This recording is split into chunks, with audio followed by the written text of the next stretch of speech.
रहीम हम sale tax पढ़ रहे थे जी। और बेटा बस कर दें। सेल टैक्स के अंदर हमने आगाज़ किया, सबसे पहले हमने समझा कि सेल टैक्स में हम सेल को क्या बोल रहे होते हैं, सप्लाईज बोल रहे होते हैं, ठीक है ना। अब सप्लाईज रिसीव्ड का मतलब हो गया परचेजेस और सप्लाईज का मतलब हो गया सेल, ठीक है ना। हमने कहा भाई सप्लाईज जो है ना वो तीन तरह की होंगी। Number 1 taxable, number 2 exempt, number 3 zero rated. Exempt हो गई सेक्शन 13 के अंडर, और सेक्शन 13 की पावर लेकर लॉ ने एक शेड्यूल बना दिया which is called 6th schedule. वहां लिखा हुआ है जिस चीज के ऊपर टैक्स नहीं लगना विच इज एग्जाम्प्ट। अच्छा, एग्जाम्प्ट होने का मतलब यह है अगर कोई आदमी अकेला सिर्फ एग्जाम्प्ट सप्लाईज को डील करता हो तो उसके ऊपर सेल टैक्स एक्ट 1990 अप्लाई नहीं होगा, ठीक है ना। अगर किसी बंदे का सोल बिजनेस सिर्फ टैक्स एग्जाम्प्ट सप्लाईज का हो तो फिर उसको सेल टैक्स में रजिस्टर्ड होने की भी ज़रूरत नहीं है। हमने आगे पढ़ना है, सेल टैक्स की रिटर्न जानी है, इसका रिकॉर्ड्स मेंटेन करने, कुछ करने की ज़रूरत नहीं है, उसके ऊपर सेल टैक्स एक्ट अप्लाई नहीं होता।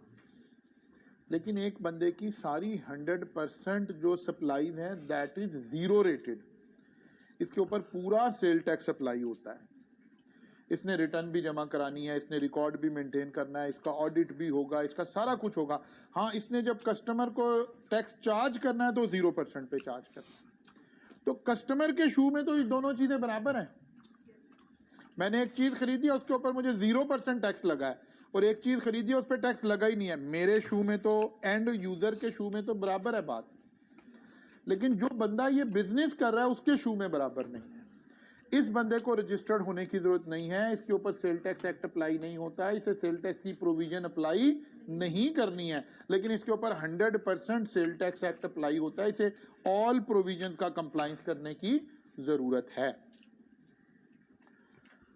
Zero rated supply section 4, exempt supply section 13, exempt supply 6th schedule, zero rated supply 5th schedule. ये बातें भी हमने थोड़ी सी याद रखनी है।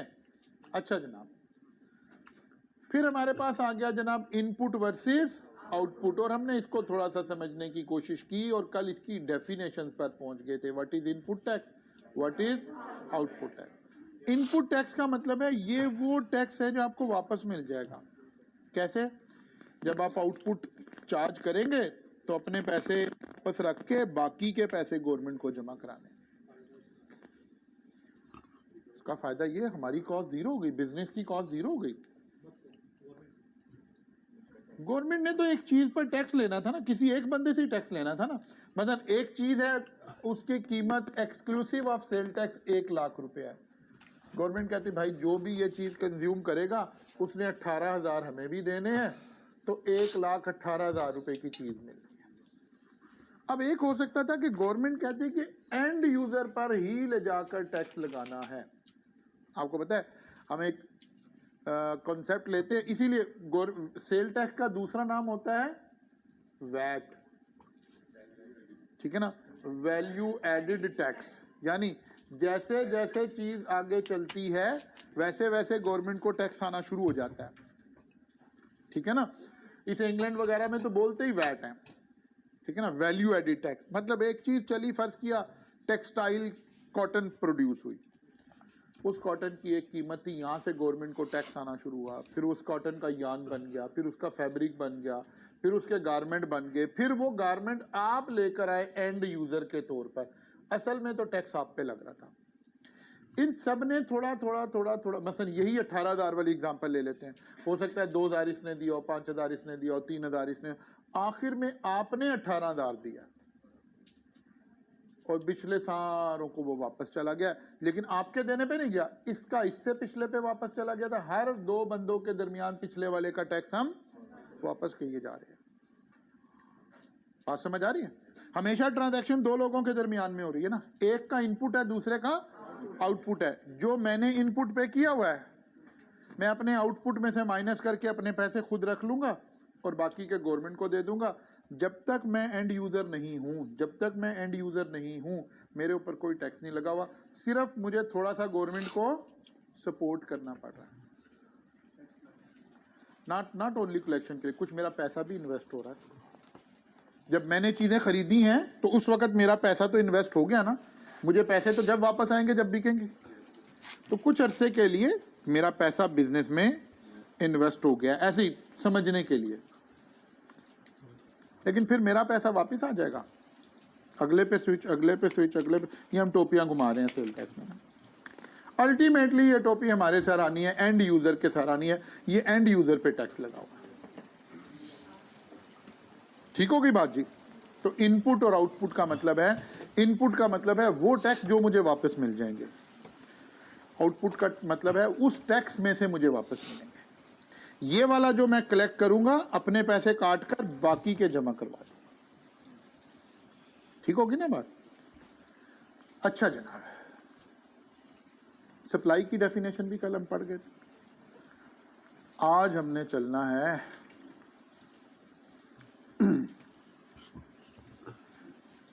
गुड्स। गुड्स भी पढ़ गए थे, ये भी पढ़ गए थे, गुड्स भी पढ़ गए थे। Taxable activity, taxable activity means economic activity carried on by a person whether or not for profit. वो कहते हैं टैक्सेबल एक्टिविटी, क्योंकि हर टैक्सेबल एक्टिविटी के ऊपर सेल टैक्स लगना है ना, तो टैक्सेबल एक्टिविटी को डिफाइन करना पड़ गया। वो कहता है भाई टैक्सेबल एक्टिविटी का मतलब है कोई भी economic activity carried on by a person whether or not for profit and includes an activity carried on in the form of business, trade or manufacture. An activity that involves the supply of goods, providing of services or both. One of adventure in the nature of trade. Business तो है ना recurring in nature का काम होता है।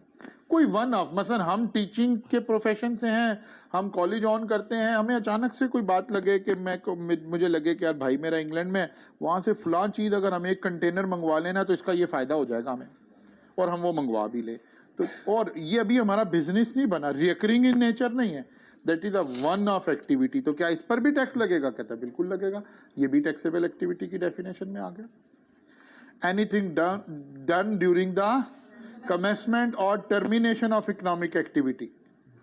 वो कहता है जब कोई काम शुरू करने लगे या कोई काम खत्म करने लगे, वाइंडिंग अप करने लगे, उस टाइम भी जो काम करेंगे, but does not include the service provided by employee to employer, an activity carried on as private recreational hobby. वो कहता है यार अगर कोई बंदा एम्प्लॉय है तो क्या इसने अपने एम्प्लॉयर को टैक्स चार्ज करना है? नहीं, वो तो जॉब कर रहा है, कुछ नहीं करना। और इसी तरह अगर कोई आप एज ए प्राइवेट कोई हॉबी के तौर पे कोई एक्टिविटी कर रहे हो, कोई आपकी स्टैम्प कलेक्शन हॉबी है, कोई आपका क्रिकेट खेलना हॉबी है, कोई और ऐसी, कोई आप किसी को कोई सर्विसेज पर भी टैक्स लग रहा है ना। कोई आदमी एज अ हॉबी कोई काम कर रहा है, कोई शख्स योगी है, वो सुबह कहता है लोगों को अवेयरनेस क्रिएट करना चाहता है, कहता है भाई लोग आ जाएं, पार्क में आ जाएं, मैं आपको योगा करवाऊंगा, फ्री ऑफ कॉस्ट करवाऊंगा, मेरी हॉबी है। तो ये वाली एक्टिविटीज तो जाहिर है इकोनॉमिक एक्टिविटी नहीं है, टैक्सेबल एक्टिविटीज नहीं है। फिर इसी तरह कुछ डेफिनेशन आई जा रही हैं। जाहिर है सारे के गिर्द लॉ ने खड़ा होना है। एक डेफिनेशन आ गई मैन्युफैक्चर, और एक डेफिनेशन आएगी मैन्युफैक्चरर। मैन्युफैक्चरर तो वो है जो बंदा प्रोसेस ऑफ मैन्युफैक्चरिंग कर रहा है। तो पहले हमने कहना है कि यार मैन्युफैक्चरिंग का मतलब क्या है, ठीक है ना। मैन्युफैक्चर और produce include any process in which an article singly और combination with other article is either converted into another distinct article और प्रोडक्ट। वो कहता है कोई ऐसा काम जिसमें आप किसी एक चीज को या एक से ज्यादा चीजों को मिलाकर कोई ऐसी चीज बनाएं जो कि एक और नई डिस्टिंक्ट आर्टिकल या प्रोडक्ट बन जाए। यानी केमिकल ए और केमिकल बी को मिक्स किया तो जो तीसरी चीज बनी वो एक डिस्टिंक्ट प्रोडक्ट है, पहले से मुख्तलिफ प्रोडक्ट है। तो इसका मतलब है आप क्या कर रहे हो? मैन्युफैक्चर कर रहे हो। या एक ही चीज को आप ऐसे ले रहे हो, जरूरी नहीं उसमें दो इंग्रेडिएंट डले हुए। जैसे अगर आपने जब I2B में वो पढ़ा था टेक्सटाइल कंपनीज वाला, जिनर क्या करता था? जिनर तो कॉटन लेकर उसकी सफाई कर देता था। फिर जो स्पिनिंग यूनिट था वो क्या करता था? कॉटन लेके उसका धागा बना देता था। अब रही तो कॉटन ही खाली, एक ही चीज है, लेकिन रुई एक चीज का नाम है, धागे एक चीज का नाम है। तो डिस्टिंक्ट प्रोडक्ट बन गया, इसका मतलब है मैन्युफैक्चर हो रही है कोई चीज। फिर so change, transformed or reshaped that it become capable of being put to use differently and include any process incidental or ancillary to the completion of manufacturing product। वो कहता है ये पहले वाली के साथ ही ऐसे पढ़े इसको कि चीज को हमने इतना चेंज कर लिया है कि वो एक डिस्टिंक्ट प्रोडक्ट बन गई है। पहली चीज का इस्तेमाल कुछ और था, इसका इस्तेमाल कुछ और हो गया। कॉटन का इस्तेमाल कुछ और है, धागे का इस्तेमाल कुछ और है। एक तो ये बाई डेफिनेशन हमने प्रोसेस मैन्युफैक्चर को डिफाइन कर लिया। फिर कुछ चीजों को ना, क्योंकि उसने ऊपर का एंड इंक्लूड्स, अब कुछ चीजें शामिल करें। प्रोसेस ऑफ प्रिंटिंग, यानी जो प्रिंटिंग प्रेस है वो मैन्युफैक्चरिंग का काम कर रहा है। पब्लिशिंग, लिथोग्राफी, एनग्रेविंग, ये प्रिंटिंग की ही इंडस्ट्री से रिलेटेड बातें हो रही हैं। प्रिंटिंग, पब्लिशिंग, लिथोग्राफी और एनग्रेविंग में क्या फर्क है? एनग्रेविंग में वर्ड जो है वो नीचे चले जाते हैं थोड़े से, और लिथोग्राफी में वर्ड ऊपर आ जाते हैं थोड़े से। ये दो उसी टेक्नोलॉजी, यानी आप देखते हैं बाद जगह चीज इनग्रेव हुई है, वो जैसे की चेन वगैरह नहीं मिलते हुए वुड वाले, उसके ऊपर आपका नाम को इनग्रेव कर देते हैं, लिख देते हैं, अंदर चला जाता है वो। और बाद दफा हम ऐसा प्रोसेस अप्लाई करते हैं कि वो जो वर्ड्स हैं वो थोड़े से ऊपर आ जाते हैं। ये वो वाली बातें हो रही है। Process and operation of assembling, किसी चीज को असेंबल करने का मतलब होता है चीजें बनी बनाई आई हैं, हमने उनको फिक्स कर दिया, जोड़ दिया, ठीक है ना। असेंबलिंग, मिक्सिंग, कुछ चीजों को आपस में मिक्स कर दिया। कटिंग, बड़े साइज की चीजें आ रही थी, हमने छोटे साइज में कट करके बेच दिया उनको, ये भी मैन्युफैक्चरिंग की डेफिनेशन में आ गया। डिल्यूटिंग, चीजें ज्यादा कंसंट्रेटेड सिचुएशन में आ रही थी, हमने डिल्यूट करके मार्केटेबल कर दिया। जैसे आपके घरों में जो ये डिटर्जेंट्स वगैरह, जो वॉशरूम वगैरह की सफाई और क्लीनिंग हाइजीन के लिए जितनी चीजें इस्तेमाल हो रहे हैं, इन हम केमिकल्स को क्या करते हैं? डिल्यूट कर देते हैं। या ये जो विनीगर वगैरह हम आजकल जो अपनी खानों वगैरह में विनीगर इस्तेमाल कर रहे हैं, सिंथेटिक विनीगर, सूप, फला, ये विनीगर जिस कंसंट्रेशन में आता है, अगर उस कंसंट्रेशन में एक जो है ना 1 चम्मच विनेगर इस कमरे में रख दें तो हमारे में से कोई यहाँ नहीं बैठ सकेगा। इसको फिर डिल्यूट किया जाता है, ये कोई 2% या 3% डिल्यूशन होती है, यानी जो विनेगर आप यूज कर रहे हैं इसमें 98% पानी है और 2% वो वाला विनेगर है, फिर ये हमारी टेबल पे आने वाला विनेगर में कन्वर्ट हुआ है, ठीक है ना। तो ये बंदा क्या कर रहा था? डिल्यूटिंग कर रहा था, चीजों को डिल्यूट करके हमें प्रोवाइड कर रहा था। अगर कोई आदमी कोई कंसंट्रेटेड चीजें लेता है, कोई केमिकल लेता है, उसमें पानी या वटेवर कोई चीज शामिल करके उसको ऐसा तेजाब बना देता है, अब हमारे वॉशरूम्स और घरों में सफाई के लिए इस्तेमाल हो रहा है, ये सरफेस क्लीनर और फुला बन गए। बिल्कुल वो भी ऐसे ही आ गया, मिक्सिंग के अंदर आ गया। कोई भी ऐसा प्रोसेस जो आप असेंबलिंग, मिक्सिंग, कटिंग, डिल्यूटिंग, बॉटलिंग, आपने सिर्फ बॉटलिंग करें, आपने कंटेनर मंगवाया है, फिर आप उसे पैक करके सेल कर रहे हैं, बॉटलिंग हो रही है ओनली। जैसे हमारे यहाँ ऑलिव ऑयल आता है, ये कंटेनर में आता है, फिर हम इसकी बॉटलिंग कर देते हैं 500 ml, लीटर, 1.5 लीटर, 2 लीटर, तो ये बंदा भी सेल टेक की नज़र में क्या है? मैन्युफैक्चरर है। पैकिंग, हम सिर्फ पैकिंग कर रहे हैं, रीपैकिंग वो कर रहे हैं, या preparation of goods in any other, ये सारे लोग इनकी नज़र में क्या हैं? मैन्युफैक्चरर। कहते हैं मैं क्या मैन्युफैक्चर कर, मैं तो कुछ नहीं कर रहा, मैं तो सिर्फ चीज़ों की पैकिंग कर रहा हूँ। कहते हैं नहीं भाई, इस डेफिनेशन के तहत आप मैन्युफैक्चरर हैं। ट्रेडिंग इस वक्त तो मैन्युफैक्चरर को देख रहे हैं, अलग अलग है ना, trading, manufacturing and service industry अलग अलग देखना है ना। तो मैन्युफैक्चरर की इस वक्त बात हो रही है। ऑब्वियसली ट्रेडिंग का तो मतलब है चीजें खरीद रहा है ना, तो उसे तो ट्रेडिंग में देखेंगे ना। नहीं, अब ये ट्रेडिंग में नहीं ना, अब यही इसीलिए तो डेफिनेशन की जरूरत पड़ी। एक नॉर्मल आदमी कहता है कि मैं तो ऑलिव ऑयल की ट्रेडिंग कर रहा हूँ, तो ट्रेडिंग कब करेगा? जब वो कंटेनर मंगाए, कंटेनर बेच दे, ये ट्रेडिंग है। लेकिन वो कंटेनर मंगा के बॉटलिंग कर ले तो अब मैन्युफैक्चरिंग में आ गए, ठीक है ना। वो कहते हैं यार मैं विनीगर ही मंगाता हूँ, विनीगर ही बेच रहा हूँ, मैं तो विनीगर की ट्रेडिंग कर रहा हूँ। कहते नहीं नहीं, आप डिल्यूट करके विनीगर बेच रहे हैं, आप मैन्युफैक्चरर हो गया, आप ट्रेडिंग में नहीं। ट्रेडिंग का मतलब होता है सेम स्टेटेड चीज को बेचना। कंटेनर पूरा इंपोर्ट किया, यहाँ लोकल किसी को बेच दिया कंटेनर का कंटेनर, ये ट्रेडिंग है।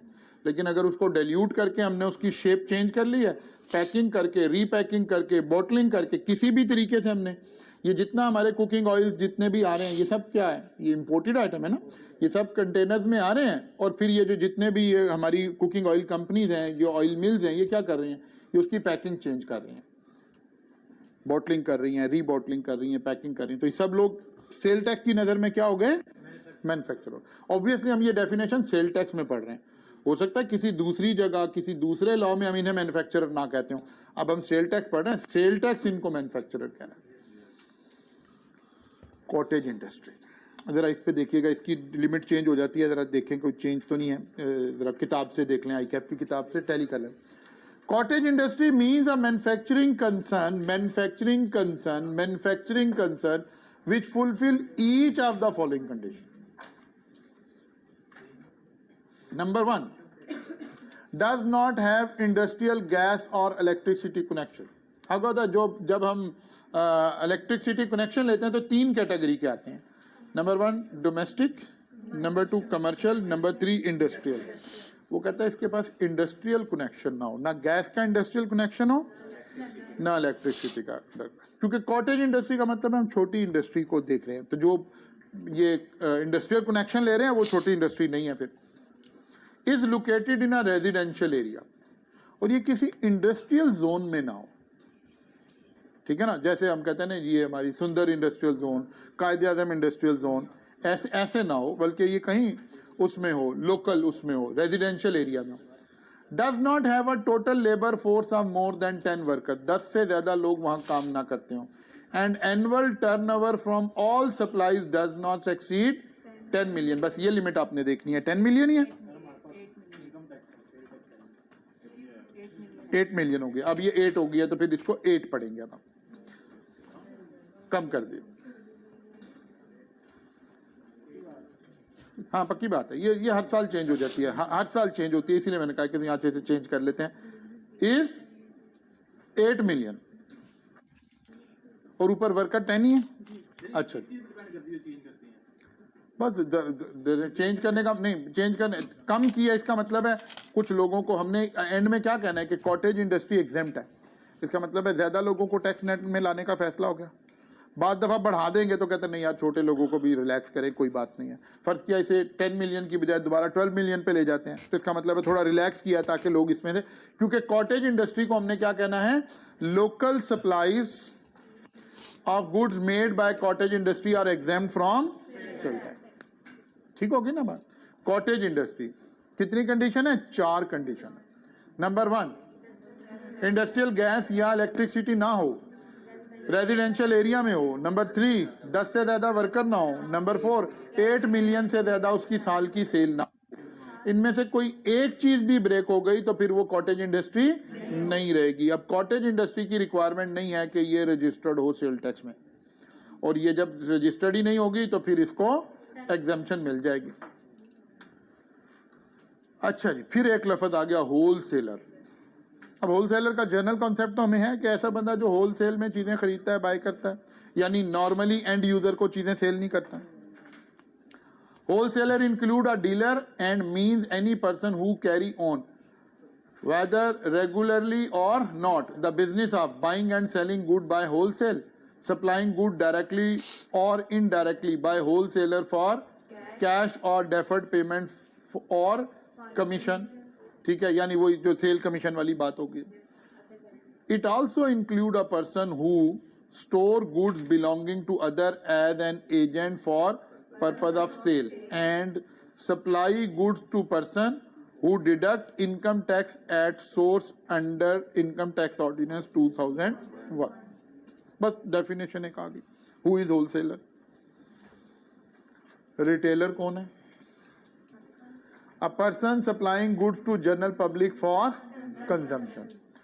A person combining the business of import and retail or manufacture with retail shall notify and advertise wholesale price and retail price separately. क्योंकि वैट है ना, वैल्यू एडिड टैक्स है। मसलन एक शख्स जो है वो होलसेल का बिजनेस भी करता है और रिटेल का बिजनेस भी करता है, या होलसेल का भी करता है और notify and advertise wholesale price and retail price separately. मसलन आप KNN की example,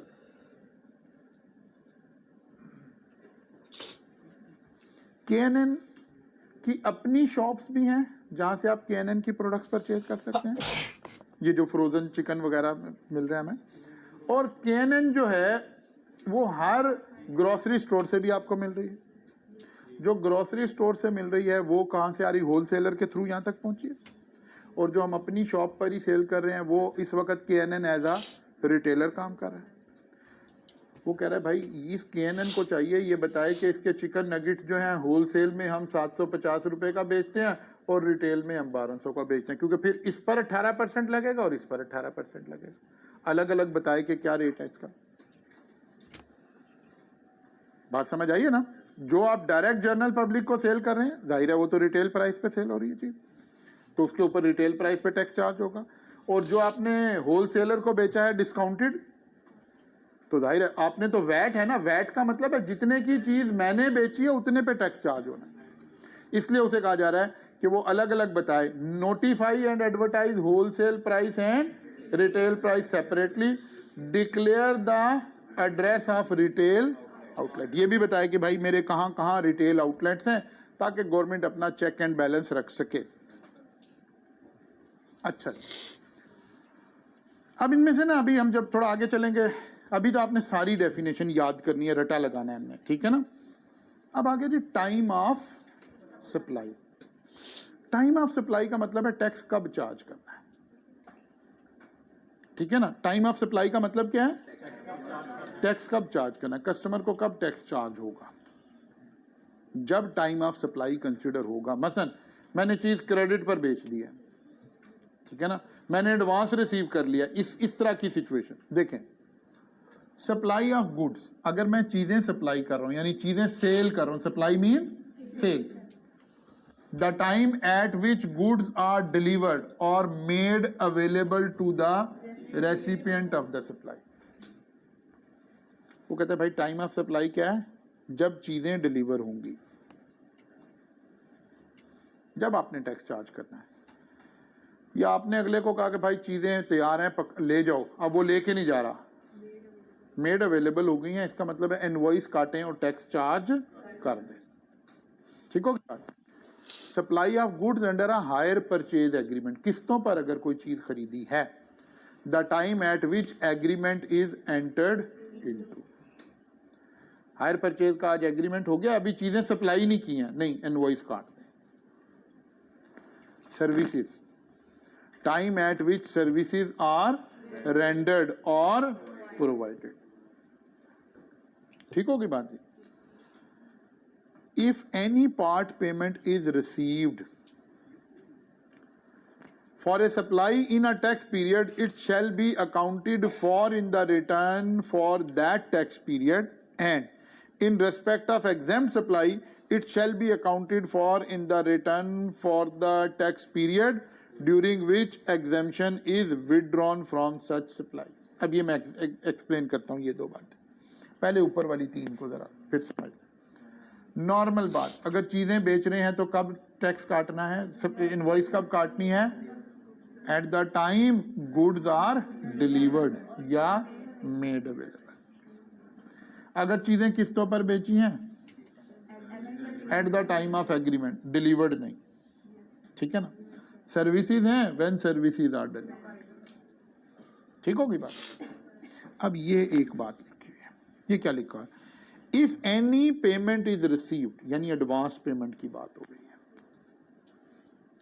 for a supply in a tax period, it shall be accounted for in the return for that tax period. अगर आपने पैसे रिसीव कर लिए हैं तो जब रिसीव किए हैं उस वक्त उसको कंसिडर कर लेंगे, यानी एडवांस पेमेंट अगर आ गई है तो। मैंने कहा यार ये भाई 2 लाख रुपया पकड़ो, माल मुझे अगले महीने देना, पैसे आ गए, वो कहते हैं भाई इसका टाइम ऑफ सप्लाई हो गया, इसकी इनवॉइस काट दें। एक बार number 2, in respect of exempt supply, it shall be accounted for in the return for the tax period during which the exemption is withdrawn from such। ये अब ये ना लॉ ने एक बड़ी रेयर, ये आपसे दोनों बातें आपसे रिलेटेड नहीं, आपसे रिलेटेड ये वाली बात है, ये प्रैक्टिकल बात है, ठीक है ना। लेकिन यहां जरा समझें क्या हुआ। बहुत सारी चीजें होती हैं जो एग्जेम्प्ट होती हैं और बाद में गवर्नमेंट उसे टैक्सेबल कर देती है। एग्जेम्प्ट सप्लाई थी, गवर्नमेंट ने उस पर टैक्स लगा दिया इस साल, ठीक है। अब लोगों के पास ना एक 2 नंबरी करने की, टैक्स एवेजन करने की एक ऑप्शन मौजूद है। मसलन फर्ज करें जी, गवर्नमेंट कह रही है जी 1 जुलाई 2023 से ये चीज टैक्सेबल हो गई है, ठीक है ना। अब ऊपर वाली प्रोविजन क्या करे, तो अभी लोगों के पास शुरू के दिनों में एक टैक्स एवेजन का चांस क्या है, वो कहें यार हमने तो भाई 2 करोड़ रुपया एडवांस रिसीव किया हुआ है इन चीज़ों का, और आपने ऊपर कहा था जब पैसे आ जाए इनवॉइस काट दें, हमने तो इसकी 0% की इनवॉइस काट दी हुई है, तो 4-6 महीने टैक्स लगाने से बच जाएगी बात। उन्होंने कहा नहीं, अगर ऐसी सिचुएशन आ जाए कि जो एग्जेम्प्ट थी अब आपने इसे उस टाइम पर करना है जब इनकी एग्जेम्पशन विड्रॉ, यानी इसे इस साल में लेके आना है, टैक्स लगेगा इसके ऊपर। लेकिन ये एक प्रैक्टिकल बात है, आपके कैफ लेवल के ऊपर अभी इसका कोई ताल्लुक, अवॉइडेंस हुई, चलो मैंने एवेजन बोल दिया तो ठीक कह रहे हैं आप। इसके बाद एक और आ गया वैल्यू ऑफ सप्लाई। ये 2 बड़ी अहम बातें हैं। टाइम ऑफ सप्लाई का मतलब है कब इनवॉइस काटनी है, वैल्यू ऑफ सप्लाई का मतलब है कितनी अमाउंट की इनवॉइस काटनी है, क्योंकि उसके ऊपर 18% लगना है ना। 18% का फैसला किस पे होना है, वैल्यू ऑफ सप्लाई पे होना है। Now G, value of supply, if consideration for a supply is fully or partly in kind.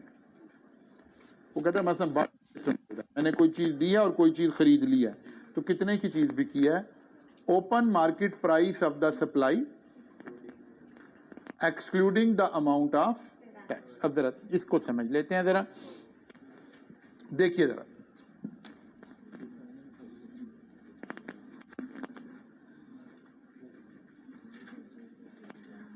वो कहते हैं भाई ओपन मार्केट प्राइस का मतलब क्या होता है, ये चीज कितने की मिलेगी। मसलन हमें पता करना है किसी प्रोडक्ट का, एक्स प्रोडक्ट का, हमने मार्केट में पता किया जी कितने की मिलेगी, कहता है जी 1,18,000 रुपए की मिलेगी। आसानी के लिए मैंने लिखा है कि मार्केट में लेने जाए तो कितने की मिल रही है, 1,18,000। मार्केट में जब कोई चीज कीमत पता करते हैं तो उसमें तो टैक्स भी शामिल होता है, टैक्स भी शामिल होता है ना। लेकिन हमने जो टैक्स चार्ज करना है वो तो एक्सक्लूसिव अमाउंट पे चार्ज करना है, इसलिए वो कह रहा है यार इसमें जितना टैक्स चार्ज हुआ हुआ ना वो माइनस कर दें। इसका मतलब है 1,00,000 रुपए की चीज थी, वैल्यू ऑफ सप्लाई 1,00,000 है, open market price of supply excluding the amount of tax. और जाहिर है सेल टैक्स में जब लफ्ज हम टैक्स इस्तेमाल कर रहे हैं इसका मतलब है sale tax. If supplier and recipient are associates, एक दूसरे के जानने वाले, and supply is made at no consideration, मतलब एक मिल दूसरी मिल, एक ही बंदे की दोनों मिल है, वो कहता है ये कपड़ा बना के मेरी दूसरी मिल को दे देगा और दूसरी मिल जो है इसे कपड़े के गारमेंट बना के बेचेगी, या तो फ्री दे देंगे जैसे एक डिपार्टमेंट दूसरे डिपार्टमेंट को चीजें दे रहा होता है, और at a consideration lower than open market price. 2 ही सूरत हो सकती हैं, या वो कहता है कि नहीं यार आप उसे बेचेंगे कपड़ा, लेकिन वैसे मार्केट में इस कपड़े की कीमत 250 रुपये मीटर है, लेकिन हम इन्हें 150 रुपये मीटर देंगे क्योंकि हम एसोसिएटेड कंपनी है। वो कहता है open market price of supply excluding the amount of tax. वो कहता है फिर ये तो आप टैक्स बचाने के लिए कीमत कम कर रहे हो, या आप फ्री दे रहे हो, देते रहो फ्री, कोई बात नहीं, हमने तो आपसे टैक्स लेना है।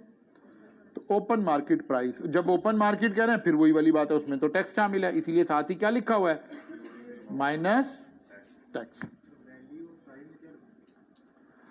अच्छा, वैल्यू और प्राइस में भी एक फर्क होता है। जो वैल्यू होती है ना ये आमतौर पर डिटरमिन की जाती है, और जो प्राइस का लफ्ज है ना ये असल में मार्केट फोर्सेस डिटरमिन करते हैं।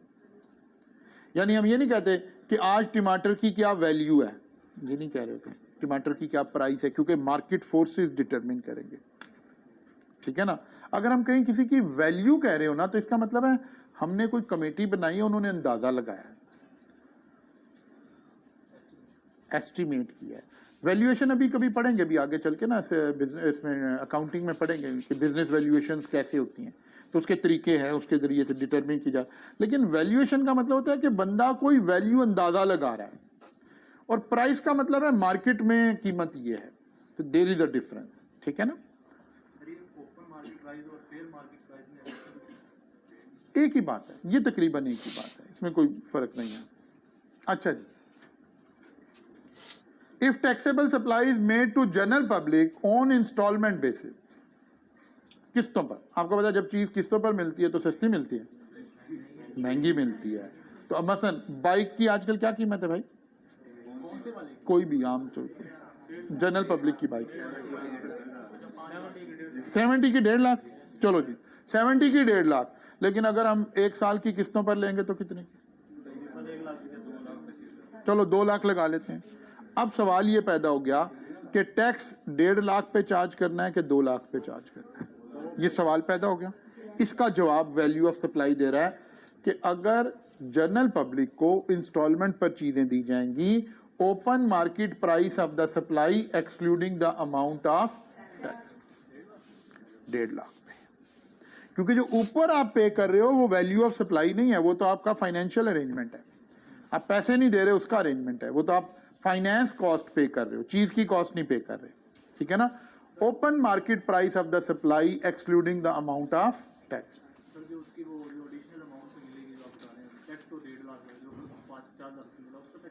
उस पर सेल टैक्स नहीं लगेगा ना, यानी 1.5 लाख के ऊपर 18% लगेगा, 2 लाख के ऊपर 18% नहीं लगेगा। नहीं वो नहीं, आप कंफ्यूज हो रहे हो। एक है इनकम टैक्स, ये उसकी बात नहीं हो रही है, तो हमारी बात हो रही है, खरीदार की बात हो रही है। 1.5 लाख की मोटरसाइकिल है, आपने उसका 18% गवर्नमेंट को टैक्स देना है, या 2 लाख की आपको पड़ रही है उसका देना है। तो ये जवाब आया, ये वाली बात बता रही कि 1.5 लाख का देना है। फाइनेंशियल चार्जेस जो हमें पे करने पड़ रहे हैं उसके ऊपर गवर्नमेंट की मेहरबानी है, उसने हमें सेल टैक्स नहीं चार्ज किया। उसको तो छोड़ दो ना, उसका तो बिजनेस है ना, उसको इनकम फ्रॉम बिजनेस में आएगा, उसका तो आएगा definitely. In case of trade discount is provided. आपको पता है कभी अकाउंटिंग में आपने पढ़ा cash discount, trade discount, settlement discount. Trade discount को तो हम रिकॉग्नाइज ही नहीं करते, ऐसे ही है ना। वो कहते हैं अब एक चीज थी उसकी कीमत है 50,000 रुपया, हमने 10,000 डिस्काउंट दे दिया सेल में, अब 40,000 की बेची है। अब फिर मसला क्रिएट हो गया, टैक्स 50,000 पे लेना है कि 40,000 पे लेना है। इस सवाल का जवाब यहां दिया जा रहा है। इन case of trade discount is provided, discounted price excluding the amount of tax. Discounted, वो कह रहा है इस पर टैक्स लगेगा। नंबर 1, प्रोवाइडेड, कंडीशन लगा दिया, provided that tax invoice show the discounted price and related tax and discount allowed is in conformity with the normal business। इधर तवज्जो करें, वो कह रहा है आपकी इनवॉइस के ऊपर ना वो डिस्काउंट शो हो रहा हो, यानी ऐसे लिखा हुआ हो कि कीमत थी 50 रुपए, 50,000, 10,000 हमने आपको डिस्काउंट दिया है, आपने 40,000 देना है। ये इनवॉइस ऐसे कटे। अब आप देखिएगा जब आपको कभी सेल से कोई चीज खरीदते हैं ना, तो उसके ऊपर ऐसे ही लिखा होता है। अब वो कहता है इसका 18% चार्ज करें। एक कंडीशन तो ये हो गई कि इनवॉइस के ऊपर डिस्काउंट शो किया जाए। नंबर 2, वो कहता है जो दूसरी बात है ना, जो आप डिस्काउंट दे रहे हैं वो आपकी ट्रेड के नॉर्म से टैली करता हो, इन कन्फर्मिटी विद ट्रेड नॉर्म हो। मसलन आप देखते हैं सेल्स लग रही, जब सर्दियां खत्म हो रही हैं, वैसे तो आप कहेंगे सर इतनी सर्दी नहीं, बिजनेसमैन के लिए सर्दियां खत्म हो रही हैं, ये उसके पास बस 15 दिन है जो उसने विंटर सीजन की चीजें बेचनी है, बेच दे, जो बेचना है सेलें लगा दे जल्दी जल्दी, ठीक है ना। अब सेल पर क्या लिखा होता है जी आजकल, अप टू 70% या फ्लैट 50% या बाय 1 गेट 1 फ्री, ऐसे लिखा होता है ना। अब ये सब कुछ ट्रेड नॉर्म की कन्फर्मिटी में आ गया। ठीक होगी बात। लेकिन कभी आपने ऐसे देखा है कि किसी मेडिकल स्टोर पे गए और वहां लिखो फ्लैट 50% ऑफ मेडिसिन पे? कभी देखा? नहीं। क्या लिखा होता है? नहीं लिखा तो होता है। बाद मेडिकल स्टोर होते हैं, कहते हैं जी महीने की पहली 5 तारीख तक 5% डिस्काउंट है या 10% डिस्काउंट है। कभी या रमजानुल मुबारक आ जाए तो कहीं हमें 12% तक डिस्काउंट नजर आता है, इससे ऊपर कभी डिस्काउंट नहीं नजर आया। अब कोई मेडिकल स्टोर वाला कहे कि जी मैंने 70% ऑफ कर दिया है, ये भले इनवॉइस पे लिख भी दे, इसको ये हम अलाउ नहीं करेंगे क्योंकि ये इसके ट्रेड नॉर्म से मैच नहीं होता। इन कन्फर्मिटी विद ट्रेड नॉर्म्स का ये मतलब है कि यार उस बिजनेस में अमूमन ऐसे ही होता हो फिर ठीक है, लेकिन अदरवाइज फिर आपको ये डिस्काउंट हम अलाउ नहीं करेंगे। इन case of trade discount, discounted price excluding the amount of tax, provided that tax invoice show the discounted price and related tax and discount allowed is in conformity with normal business practice. अब कुछ businesses होते हैं उसमें ना normal practice ही ऐसे होती है, जैसे जो कैटरिंग वाले लोग होते हैं ना, कभी आपका घर पे कोई फंक्शन है, आपने कोई कैटरिंग का सामान मंगवाना है, तो आप जाएंगे तो आपको प्राइस एकदम से इतनी ज़्यादा लगेगी कि यार इतने का तो गिलास ही आ जाएगा जो ये एक दिन का रेंट मांग रहा है उसका। तो वो बंदा आपके चेहरे की परेशानी देख के बताएगा कि नहीं परेशान ना हो, मैं आपको इसके ऊपर डिस्काउंट दूंगा। कहता कितना? कहता 90%। वहाँ डिस्काउंट शुरू 90% से होता है, 80%, 90%, इन कन्फर्मिटी विद ट्रेड नॉर्म। उस ट्रेड का ऐसे, इसका मतलब है पहली सारी कीमत ही झूठ होती है। वहाँ 90% भी इन कन्फर्मिटी है। लेकिन अगर कोई ऐसी प्रोडक्ट है जिसमें डिस्काउंट होता ही नहीं है तो फिर आप उसमें डिस्काउंट देंगे तो ऑब्वियसली वो डिस्काउंट आपको अलाउ नहीं हो रहा होगा जी। नहीं ज्यादा नहीं ना, बिजनेस जो बिजनेस का नाम है वहीं तक दे सकते हैं, उससे ज्यादा नहीं। इसका मतलब उससे ज्यादा को पता है गवर्नमेंट क्या सोच रही है कि फिर आप टैक्स एविजन करने के लिए ऐसा कर रहे हैं। हाँ, कस्टमर को नहीं दे रहे क्योंकि कस्टमर को तो आप उतना ही डिस्काउंट देंगे ना जितना मार्केट में ऑफर हो रहा होगा। अच्छा जी, in case of a special nature of transaction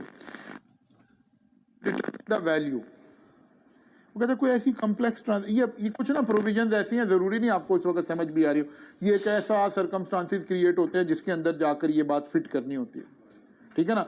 जैसे जो हमारे चीफ साहब थे ना, साकिब निसार साहब, तो वो बड़े अच्छे आदमी थे, ठीक है ना, और वो समझते थे कि यार मैं जो हूँ ना, मुझे अल्लाह ने बहुत ज़्यादा जहानत दी है, मैं बहुत बड़ा फनकार आदमी हूँ और मैं ऐसा सिस्टम डिज़ाइन करूँगा कि ऐसी की तैसी। उसने जब ये फैसला लिखा था ना, ये जो मियाँ नवाज शरीफ वाला फैसला था, वो बेटे से वो तनख्वाह ना लेना और ये वाली, उस फैसले के अंदर लिखा था कि ये फैसला आइंदा कभी रिविजिट भी नहीं किया जा सकता। उस फैसले के अंदर ये बात लिखी हुई है कि ये फैसला कोई बंदा विजिट नहीं कर सकता, इसको ये दोबारा चेंज भी नहीं किया जा सकता। सब कुछ चेंज हो गया ना, बात समझ आई। तो कुछ ऐसे हालात, कुछ ऐसे लॉ के अंदर ऐसे लकूने रखे हुए होते हैं कि वो जब जरूरत पड़ती है हम उधर से आ जाते हैं, कहते हैं नहीं यार ये क्या बात हुई, ये तो बात ही गलत है। अच्छा, जिस वक्त अब आप एक वैसे सोचें, एक चीफ जस्टिस बैठ के कह रहा है कि ये बंदा सारी जिंदगी के लिए नाअहल हो गया और दूसरा चीफ जस्टिस कह रहा है इससे नेक बंदा ही कोई नहीं है। किसी कम से कम एक चीफ जस्टिस को तो हैंग कर देना चाहिए। कोई एक तो गलत है इनमें से, हम नहीं कहते कौन से वाला गलत है, कोई एक तो गलत है।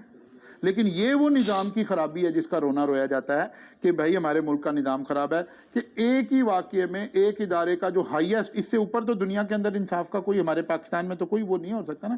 Chief justice of Pakistan is the last authority. एक चीफ और दूसरे चीफ की ओपिनियन 180 एंगल पे खड़ा है हर मामले में। तो ये वो प्रॉब्लम है। तो कई ट्रांजैक्शन ऐसे होते हैं जो बड़ी किसी इस तरह के हालात के लिए होते हैं कि भाई अगर उसकी प्राइस नहीं डिटरमिन हो रही तो ओपन मार्केट प्राइस ले लेंगे। इन case of imported good the value determine under custom act including custom duty and excise duty charge on. वो कहते हैं जब कस्टम एक्ट है ना, जब कोई चीज हम इंपोर्ट करते हैं ना, तो कस्टम एक्ट के तहत ना वहाँ एक वैल्यूअर होता है, वो उसकी कीमत डिफाइन करता है। फर्ज करता है, वो कहता है जी 1 लाख रुपया इसकी कीमत है, 20,000 रुपया इसके ऊपर कस्टम ड्यूटी है, 10,000 रुपया इसके ऊपर एक्साइज ड्यूटी है। कहते तीनों को ऐड करके 1,30,000 के ऊपर अब हमने टैक्स लेना है अपना 18%। क्या लिखा है? Value determine under custom act including custom duty and excise duty. If there are sufficient reason to believe that value of supply has not been correctly declared in, वो कहता है भाई चीज 1 लाख रुपए की है, इन्होंने 10,000 लिखी हुई है। The value determined by valuation committee comprising representative of, अब तो फटा पड़ गया ना। वो कहता है फिर एक कमेटी बना देंगे यार, आपकी ट्रेड यूनियन से भी एक बंदा ले लेंगे, कोई एक टैक्स वाला बैठ, वो जैसे ADRC नहीं पड़ा था, ऐसे एक कमेटी बना देंगे, जो वो कमेटी डिसाइड कर देगी, फिर वो इसकी प्राइस डिटरमिन हो जाएगी। If goods other than taxable goods and are supplied to registered person for processing, if goods other than taxable यानी exempt, market price of good excluding the amount of tax. In case of manufacture of good belonging to another person, actual consideration received, जो मैंने service charges लिए हैं. In case of supply of electricity by independent power producer or WAPDA, the amount received for energy purchase price excluding the amount. बस ये सारी वही बातें बार बार आ रही, सिर्फ एक टेक्निकल हमने बात समझनी थी, इसमें से एक डिस्काउंट वाली बात अहम है हमारे एंगल से, लेकिन फिर भी ये हमारा न्यूमेरिक सॉल्व करने में एक अहम डेफिनेशन है, ठीक है ना। टाइम ऑफ सप्लाई, डेफिनेशन खत्म हो गई। कल आएंगे तो अब हमने इसका स्कोप का मतलब होता है चार्ज कैसे होना है सेल टैक्स, तो कल का लेक्चर हमारा ज़्यादा इम्पोर्टेंट होगा। कल आएंगे तो इंशाल्लाह यहाँ से आगे चलेंगे।